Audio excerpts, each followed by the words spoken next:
Hello, welcome. I see we've got people starting to join us. Thank you so much for being here today.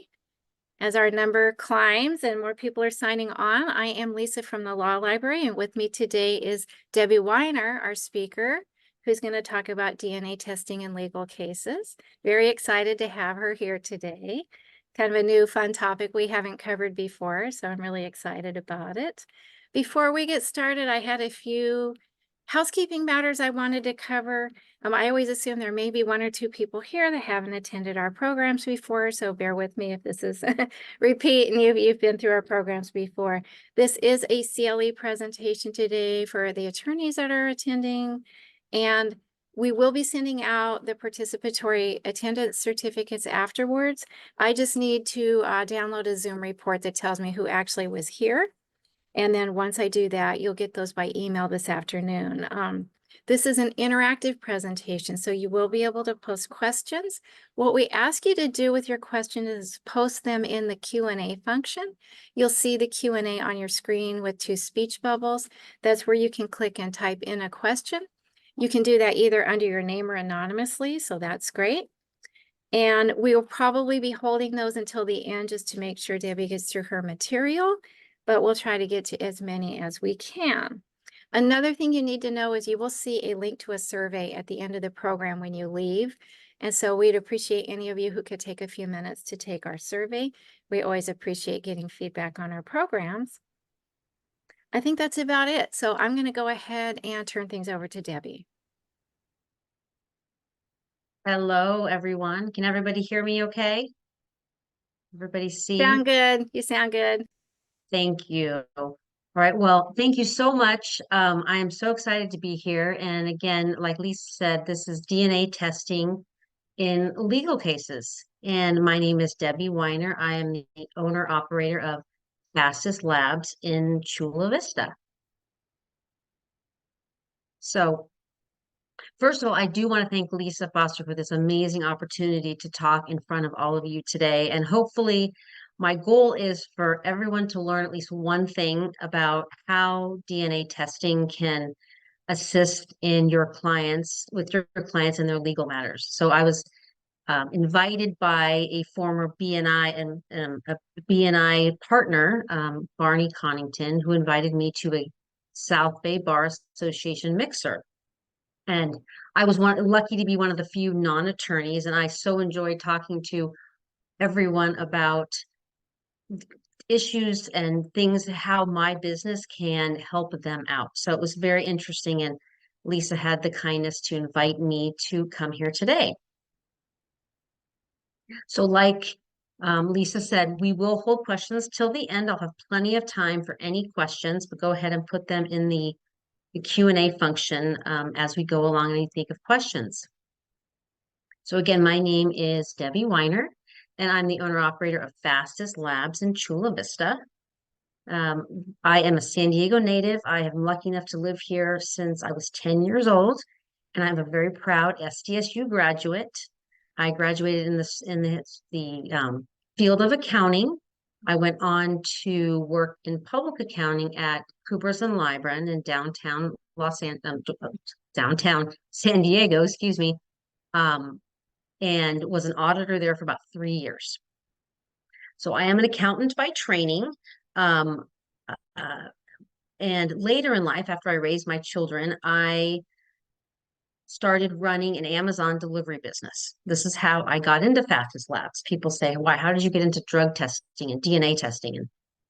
And so in operating an Amazon delivery business, it's a very high turnover of drivers. We're all required to be drug tested. And as I was finding, the options out there for doing drug testing was very inefficient, no personal service. So I was sending drivers in to be drug tested. They were sitting there for a couple of hours in a usually very dirty waiting room. Sometimes they didn't get seen. A lot of times their tests would be lost. And if you've ever tried to call a Quest lab, if you've ever lost something in there, you will never get it back. There's no way to get a hold of an actual person in these places. And so I was very frustrated. So I came across Fastest Labs as a great opportunity to provide a better service and personal service for the drug testing business.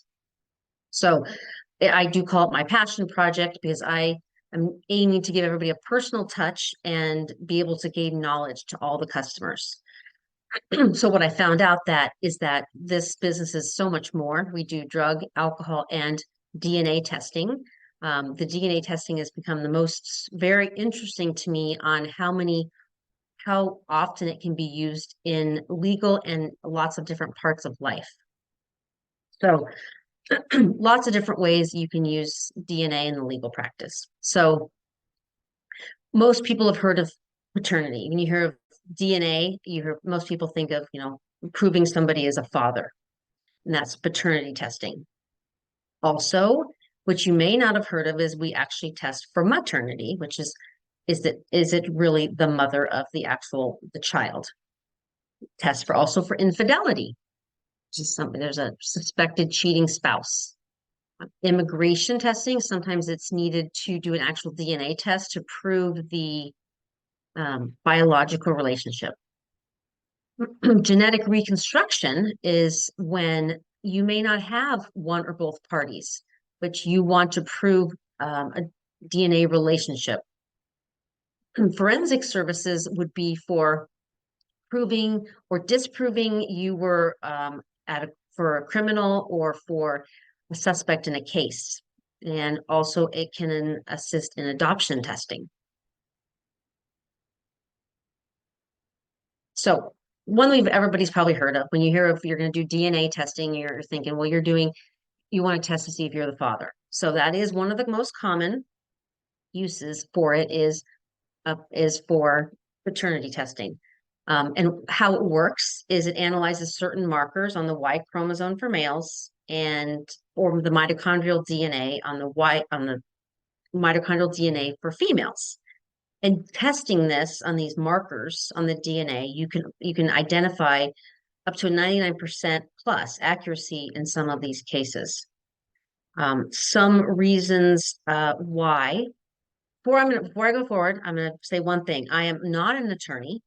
So if anything I say, my daughter, it happens to be her last year of her last semester of law school. And every time I talk to her, she says, Mom, just so you know, this is not legal advice. So I'm going to tell you that now. So I am not an attorney. I am an accountant. And anything I am telling you is I have actually had the pleasure of learning to be able to do this business. So to go back to paternity. So it can be ordered for just to confirm the actual fatherhood. It may be used to prove the right to or not to have child support, and or custody or visitation of the child, or sometimes there's a government body, Social Security, military benefits, but you have to have proof that it's there. Or sometimes an inheritance, in a will case, a trust, you want to make sure that they're actually going to get those benefits because they are truly the relative. There's also legal parents disputing over, is this the actual father? Is this not the father? Or some people will do it for personal reasons, purely personal reasons. So just yesterday, I actually had 3 different types of paternity cases walk into the office. The first one was a gentleman that was actually sent in by his attorney who happens to be in the middle of a legal parenthood dispute. There's a dispute whether the said child is biologically his child. So he came in, we did his paternity test.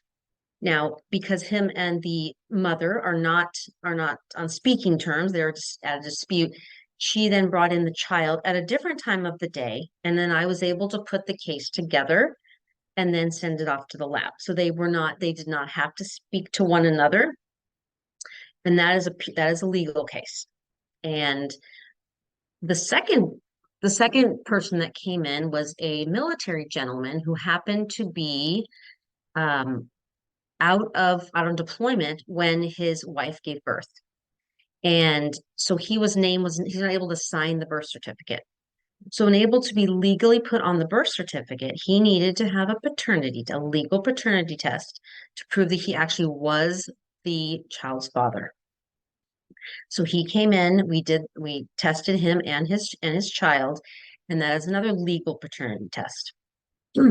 So just to say that the only difference between a legal and an informational, or I call it for your information only test, a personal test, is in how the collection is processed. So a legal test requires a disinterested third party, to be myself, somebody else, somebody that's certified to do a DNA test. A certified third party that follows rigorous standards that have been developed by the AABB. The AABB stands for the Association of the Advancement of Blood and Biotherapies. I had to look that up because I did not know that. So you can go to a Rite Aid and buy a DNA test, but that is not legal because you need a third party person that is certified and trained in the processes set forth by the AABB. So my third case yesterday was a for your information only case. Now, when we get a lot of these, I want to see if this is actually my child's father. We always recommend, best practice is if you are going to take the time and the money to go ahead and test, please do a legal test. You may be amicable now, but in 5 years, are you going to be able to get the father and the child in the same room, or even both agree to do this testing? So we always recommend just go ahead and do the legal, and then you have it forever. So we were not able to talk this woman into it. She just wanted to see if he was in fact the father. So that was a non-legal. So again, we did the same cheek swabbing, just there's not a lot of paperwork involved. So when you do a legal DNA test, there is photos that are taken, there is backs of the photos, their signatures and dates, and there is a lot that goes on into it to make sure that it is all done by the book.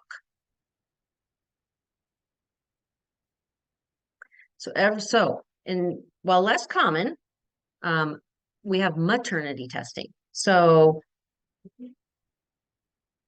most people have heard of paternity, but maternity to me that was very confusing to me. So they are actually fairly popular, and sometimes it may be ordered by a court to establish motherhood of the child.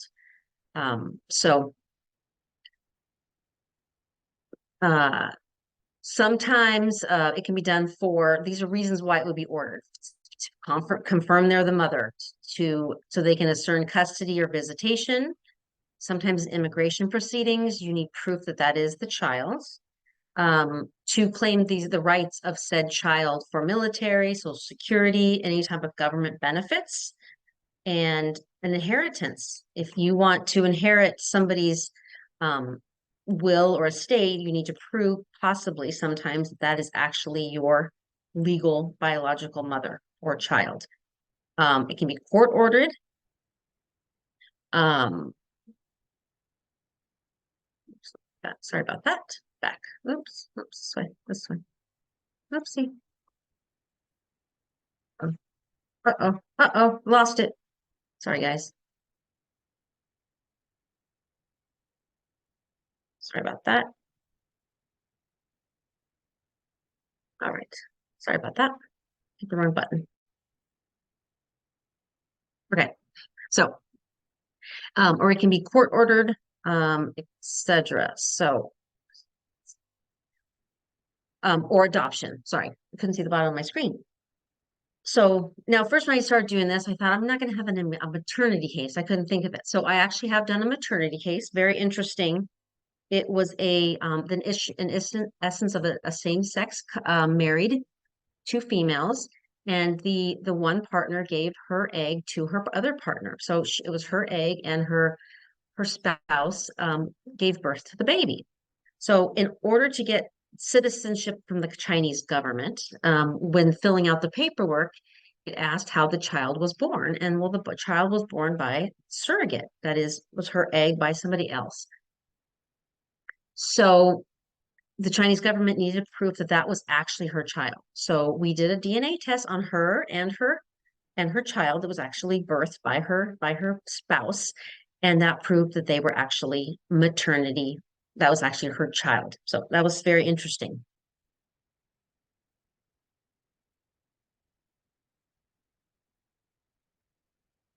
All right. Let's heighten these things. All right. So in addition to maternity and paternity testing, we can also do other types of relationships. So other types of relationships may be full or half siblings. Do we have are we related? Do we have the same mother? Do we have the same father? Avuncular, which is an alleged aunt or uncle relationship. We can test for twin zygosity, which determines if you are identical or fraternal. So identical twins do have the same DNA, and fraternal do not. So that's a surefire way to determine if they are actually fraternal or identical. Grandparentage, or if you're missing a grandparentage. There's lots of different ways that you can do a DNA for relationship. A case that we actually did was two girls had the same believed to have the same father, and the father had passed away. The two grandmothers on either side wanted to get proof that their son was actually the father of these two girls from two different mothers. So the grandmothers brought them in, and we did a relationship test between grandma and granddaughter, and then against the two girls to prove that they were true biological cousins. So there's all different types of combinations of things that we can do depending on the specific situation of the case.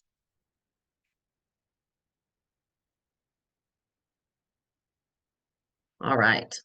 So infidelity testing with DNA. So sometimes somebody may suspect a spouse of being of a cheating spouse. So obviously people are complicated. They're confused, and any little bit of help to make them feel right or wrong can be helpful. And DNA actually can be used in these cases. So I like to give this kind of example. So you feel that your spouse is maybe cheating on you, and you find a skirt with some kind of a substance on it that you think may be semen. We can test that material, which is a bodily fluid on a fabric, and test that against, say, your sample to prove that the item that you found, the specimen that you found, is truly not your DNA. It is a different DNA than you have. Now, so we can do a bodily fluid on fabric, other material of somebody that's suspected, and you can prove that to exclude yourself if you actually provide your own sample. So in that case, we would be testing someone's buccal swab test against a specimen that they bring in to say, is this the same person? If bodily fluid is not available, we can do it from secondary sources, hair, nail. There's a whole list of unusual samples that we'll go through in a little bit of all different types of things that can be tested to see if they, in fact, do have DNA on them. And if they do have DNA on them, then we can use that as a comparison test to rule out or confirm that that is somebody else's DNA. So collections of these types should always be done at a lab that provides complete confidentiality, accuracy, reliability. You're spending money to do these type of cases. You really need to make sure that you know where you're going and that you're getting what you're paid for. So now, unfortunately, the results of an infidelity test will not most likely be court admissible because you are taking materials from somebody that you do not have permission for. You aren't sure of anything. They can help you make informed decisions in your life and such. So we do get calls for. I found a maxi pad in my wife's trash can. I suspect her of having an affair. Can I bring that in? And the answer is yes. I will tell you that we always recommend, people do ask this, if you do have something that you want to test on any type of DNA that we're talking about, you always want to put it in a paper bag, a paper envelope, or a file folder. You don't want to use plastic that can produce moisture. So you want to keep it out of the sun. Specific, depends on the sample. I mean, if you're going to be coming in, it's a fluid, you may want to put it in the refrigerator to help if that's possible. Anything you can do to help preserve the sample.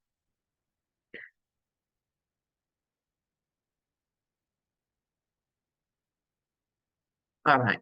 So immigration, being right here on the border, we lots of immigration stuff comes up. So um immigration is very interesting to me, but all I can tell you is what we actually can do for it, and is we can provide the DNA testing for when it is required for an immigration case.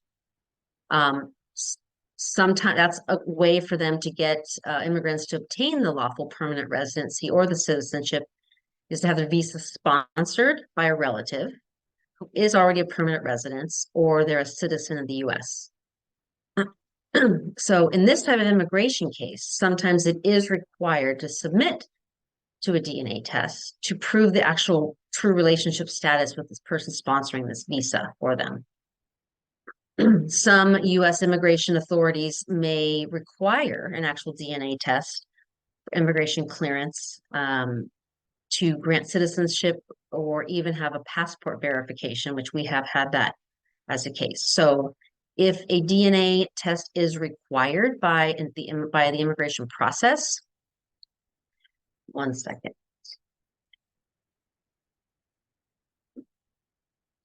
If you are looking for DNA test that's required, when you're looking for a lab, you make sure that you find one that the collectors are fully certified. This is very highly regulated testing. You need to make sure you dot all your I's and cross all your T's, or it will be sent back, which causes delays and extra money. And you want these things to go as smooth as possible. So make sure that they are accredited, AABB accredited immigration testing lab. Very important. This is not something you want to get a coupon for to go and do. This is important. It's helpful if they have pre-arranged sample collections. Everybody's not always in the same spot when you're trying to collect DNA. That's helpful. Always want to send your clients to somewhere clean and comfortable, and they do non-invasive, and make them feel like get personal service. And you also want to make sure the results are legally admissible through the entire United States. And always look for somewhere that they do all different types of DNA testing. And obviously you want it to be at affordable prices. So we have done some DNA testing for getting a legal passport in Mexico where the father did not have documentation. And so you have to prove every situation is very different. So what we specialize in is getting the DNA of said parties that are required to have the DNA for their process. So, all right.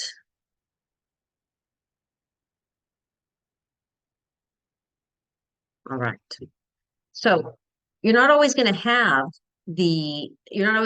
said parties that are needed to be able to get the required DNA.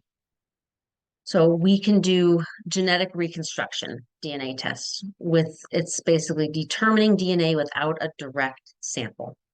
So it's the most reliable way to prove the relationship when one or more of the parties are not available.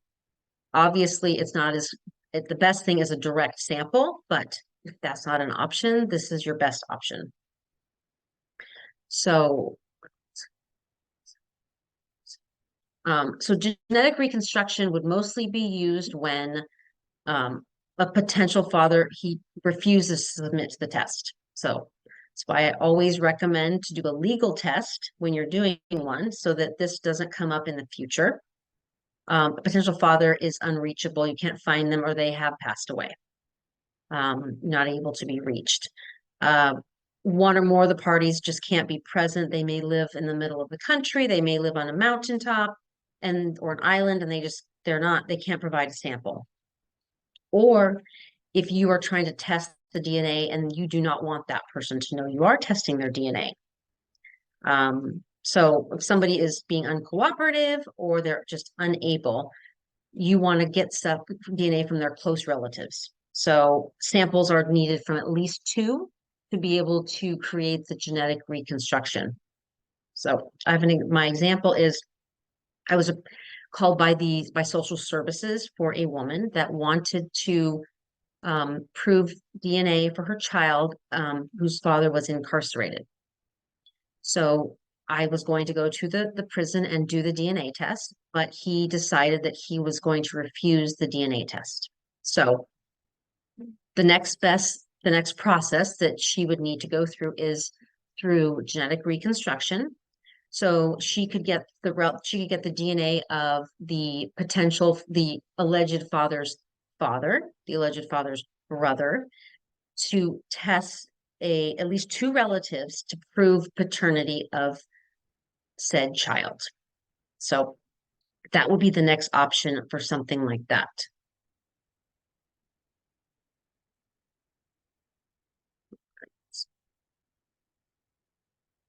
All right.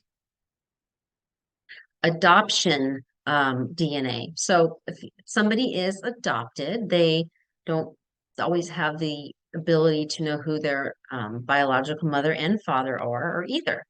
So, but you want to be able to learn about your history through DNA testing.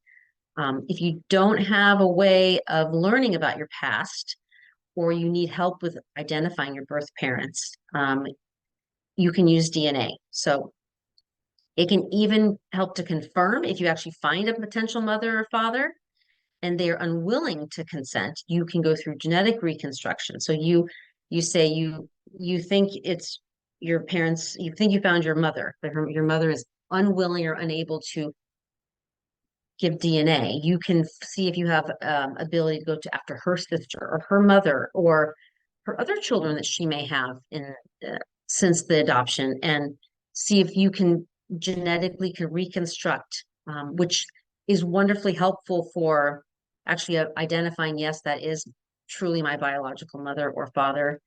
Mainly, I think important is to reveal the history and any health risks that may be in the family line. You also can confirm your identity, or I'm sorry, ethnicity or genealogy, now that you have some information into your actual DNA. Verifying your birth parents for the parental rights relinquishment, and for surrogacy identification, DNA can be used.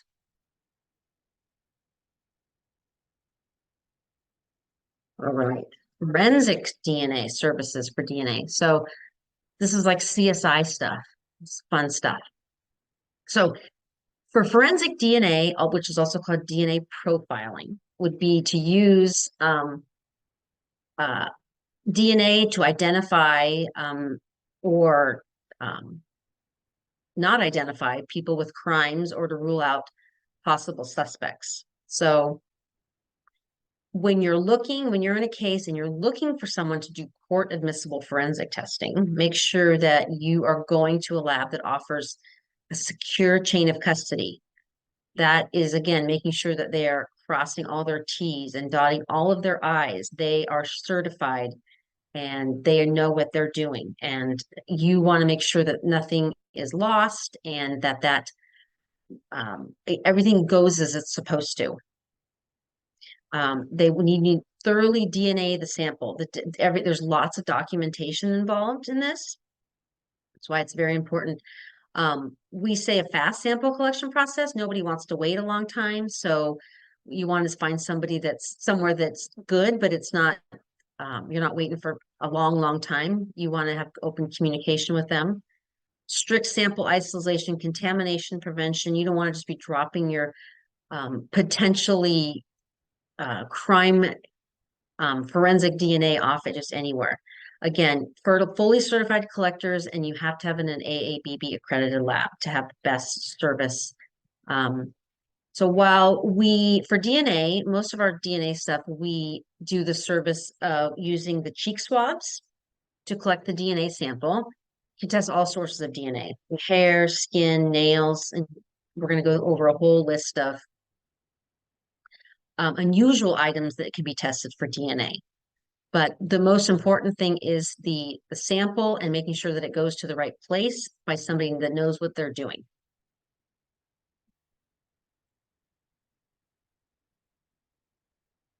Right.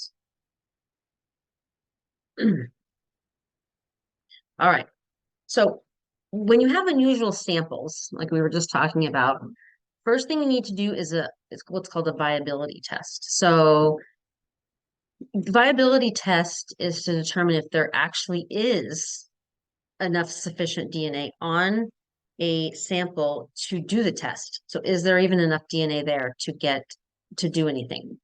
So the first thing they need to do is say, hey, yes, there is enough DNA, and then they can go forward with further testing or relationship testing. So these are just some items that can be done to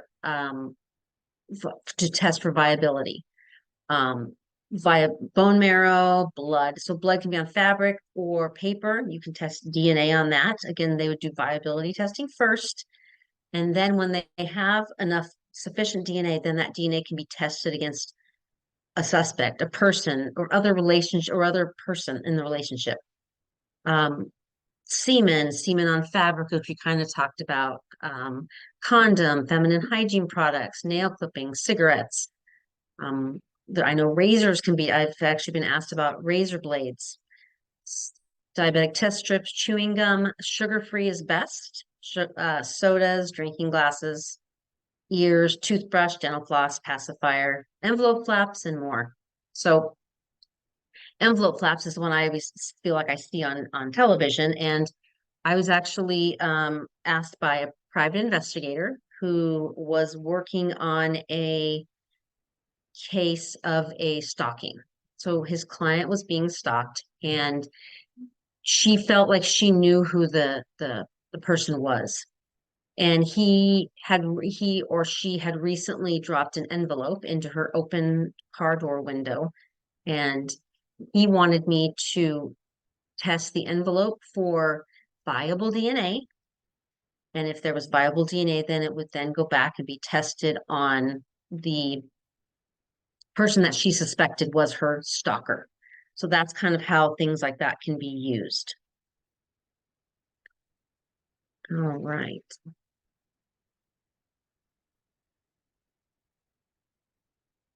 Right. So,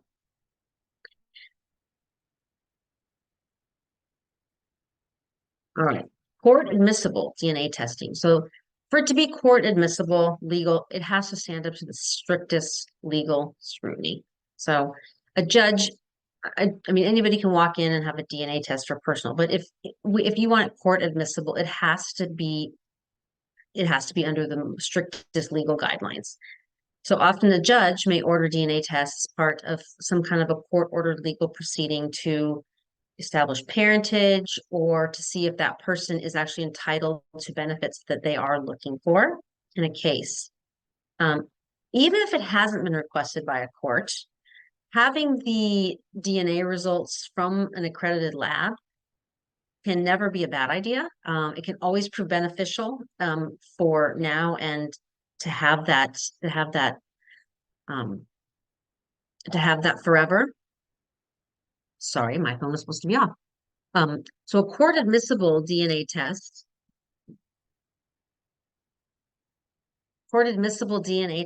can help you prove paternity or maternity, confirm maternity, paternity. I like to say on this one, it's kind of like, I think of the movie Annie, and when Daddy Warbucks was looking for Annie's parents, and everybody said they were Annie's parents because of the reward. So if they had DNA back then, they could prove who Annie's parents really were, and that would have been the right person for the reward. So that's kind of how I think about it. Establishing the right for child support, again, custody, visitation, it's all very important in all kinds of family dynamic legal cases. Your child may be, if depending on who they're blood related to, that they have military or government or social security type benefits and inheritance in wills and trusts. You want to make sure that you are actually the legal person to be able to getting this inheritance. And DNA is going to may help or prove guilty or innocence in an actual criminal matter. Also, it may be required to complete your immigration. That may be one of the requirements to just get through your immigration paperwork.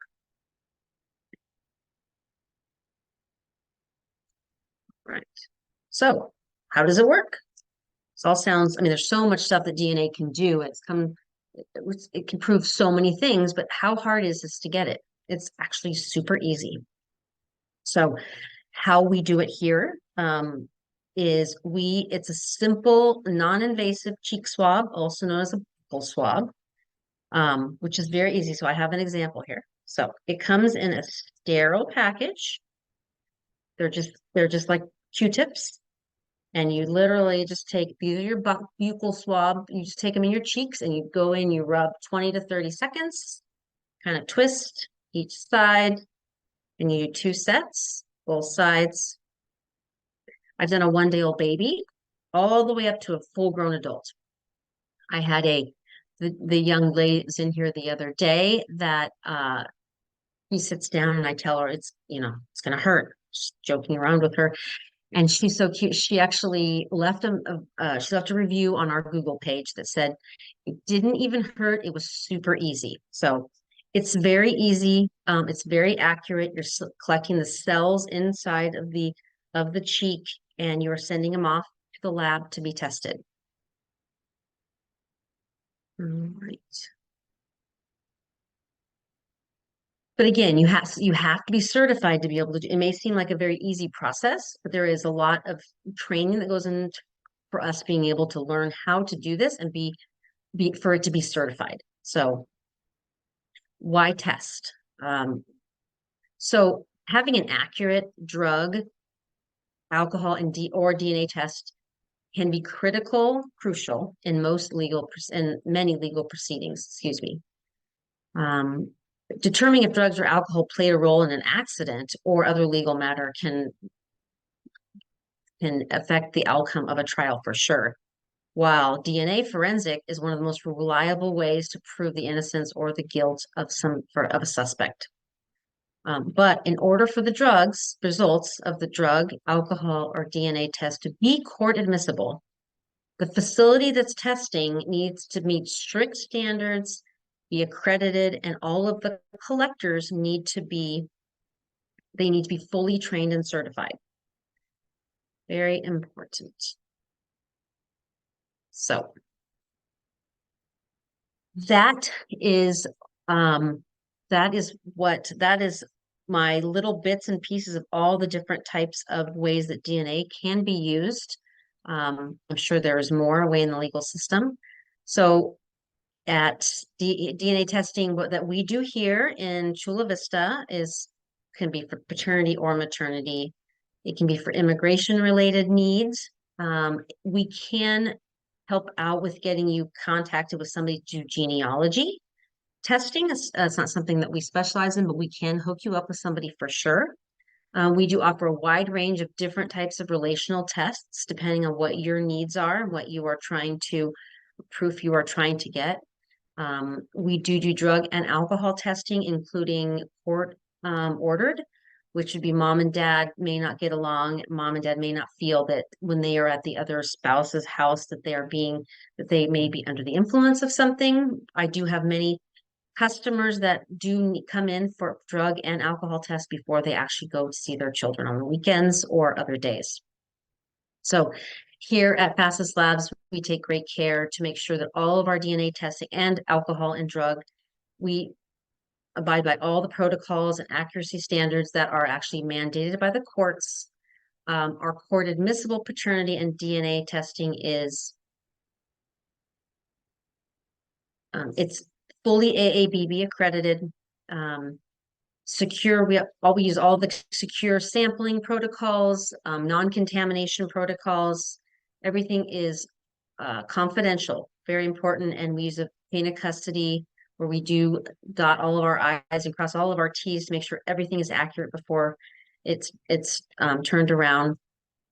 So we do have a 2 to 3 day turnaround time for most DNA tests. We do urine on site, and that is a 5-minute test. Most thing we offer is a personal service and at affordable prices.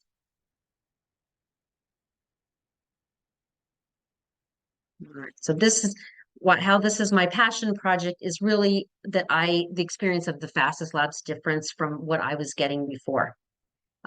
We do take care to make sure all of our testing, DNA and everything, we do all the required paperwork, chain of custody. All of our samples have the utmost integrity and accuracy, as all mandated by the legal system. So the Fastest Labs promise, and Fastest Labs is a franchise out of Texas. If I forgot to mention, this is the first one in Southern California, and I am the owner. We promise the cleanest labs, best customer service, always short wait times at affordable prices. So that is my information. I'm happy to answer any questions. All right, we've got lots of time for questions, so I hope some of you will post your questions here. We have a lot of things I'm sure that might be on people's minds after hearing that presentation. We do have one so far. Leslie wanted to know who reads and interprets the DNA test results. Great question, Leslie.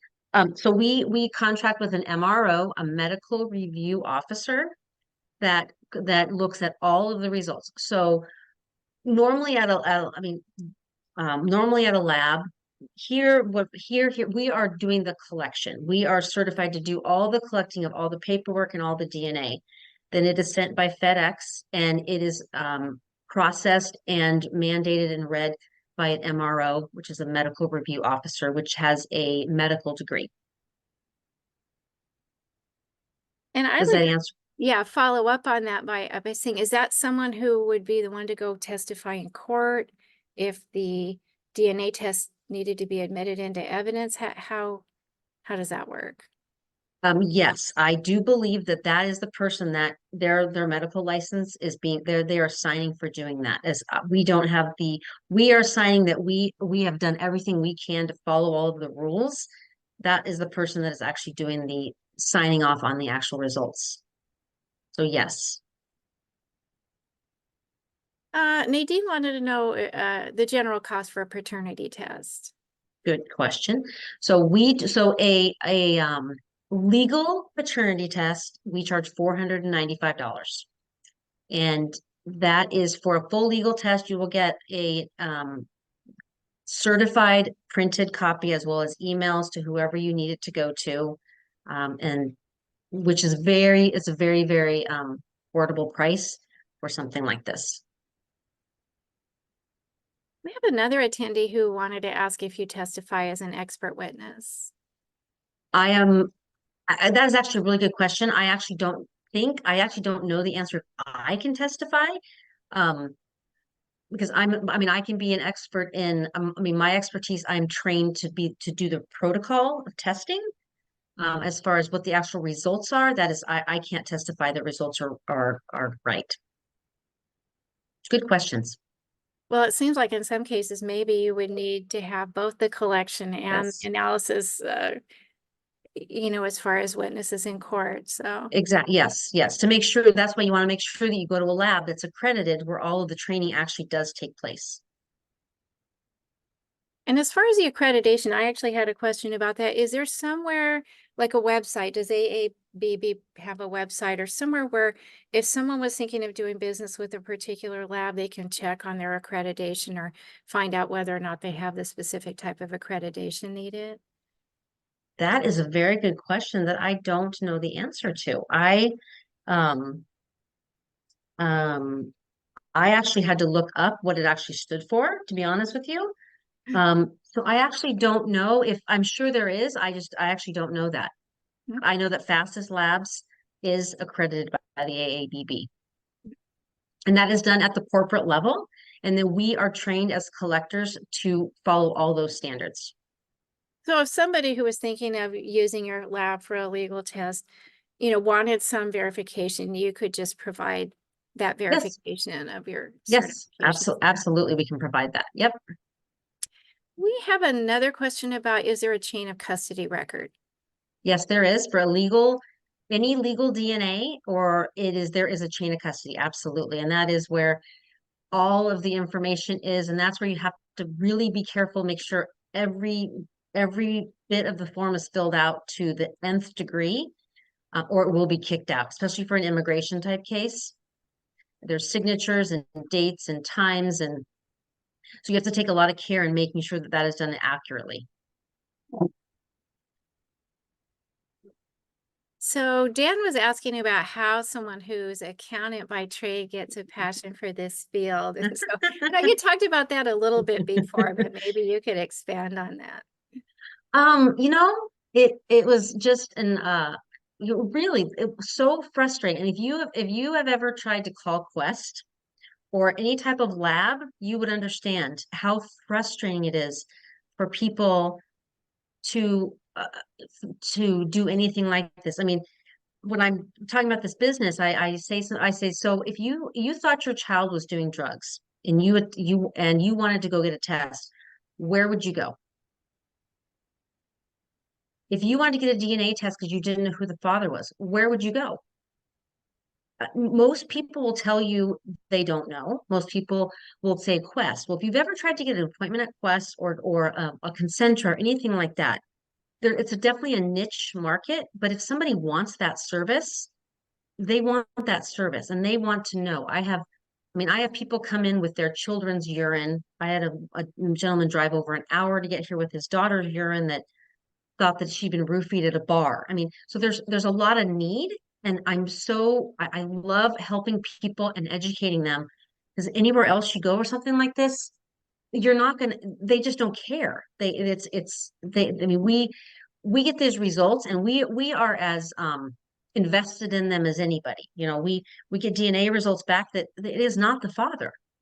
So, and we are the first person to learn, and we are the ones via email. We let them know of the results. I mean, it's a relationship. They can call and ask any questions. Myself or my office manager always answers.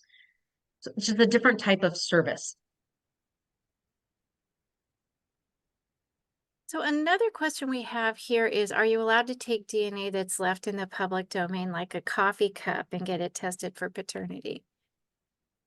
You are allowed, but it will not stand up in court because who knows what that is. Now, it could be used in something, but I don't think you're not gonna be able to get that stand up in court unless you have some proof that that was actually that person's coffee cup. It seems But like a good attorney could probably shoot that down in court. it's a more, like I said, I'm not an attorney, and my daughter will tell you I am not an attorney, so I cannot give that kind of advice.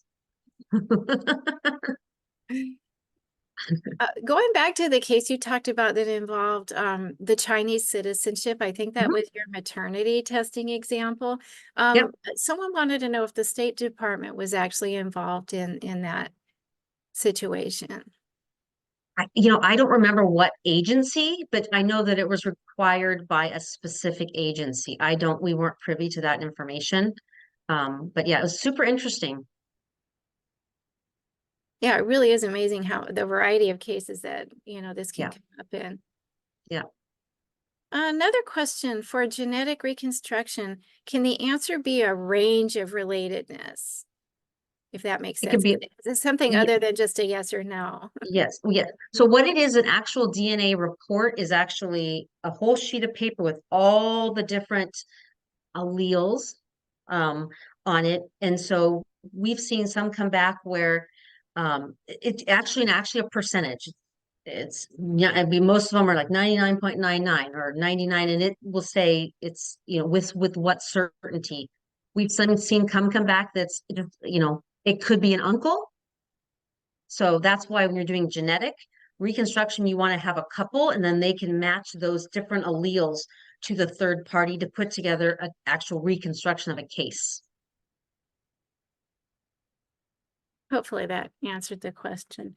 Yeah. I actually had another one, and I hope again that you all who are here are thinking of other questions for Debbie, because again, we have plenty of time.